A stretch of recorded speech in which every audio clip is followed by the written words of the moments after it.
పిల్లాడు నా ఫోన్ తీసుకెళ్ళాడు. ఏం చేస్తున్నాడు ఇంకా తేలేదు. ఏం చేస్తున్నావురా నా ఫోన్తో చీకట్లో? ఆ సమయానికి వచ్చేవులే కానీ ఒకసారి దీంతో హెల్ప్ చేయను నాకు. ఆ ఫోన్లో లైట్ ఏంటి, ఆ గ్లాసులో నీళ్ళు ఏంటి, చేతిలో ఆ పసుపు ఏంటి?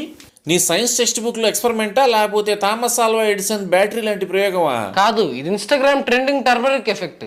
నీకు అర్థం కాదులే కానీ నా ఫోన్ తీసుకొని నువ్వు వీడియోది. నేను ఈ పసుపుని ఈ గ్లాస్లో వేసి తేనె మనసులు లేత మనసులు రేంజ్లో అన్నట్టు ఎక్స్ప్రెషన్ ఇస్తాను. నువ్వు క్లోజ్అప్ వీడియోది. నీదేం తేనే మనసురా? నిద్రపోతున్న కుక్కల మీద డాబా పై నుంచి రాళ్ళేస్తావు, తూనిగల్ని పట్టుకుని రెక్కలు దుంపేస్తావు. నీది లేత మనసు కాదు, రాక్షస మనసు. నా ఫోన్ నాకు ఇచ్చేయి. ఇచ్చేయిరా, నా ఫోన్ నాకు ఇచ్చేయిరా. అరే ఏం నొక్కితే ఫోన్లో లైట్ ఆగిందిరా? ఫోన్ లాగావుగా, గ్లాస్లో నీళ్ళు ఫోన్లోకి పోయి నీ ఫోన్ పాడైపోయింది.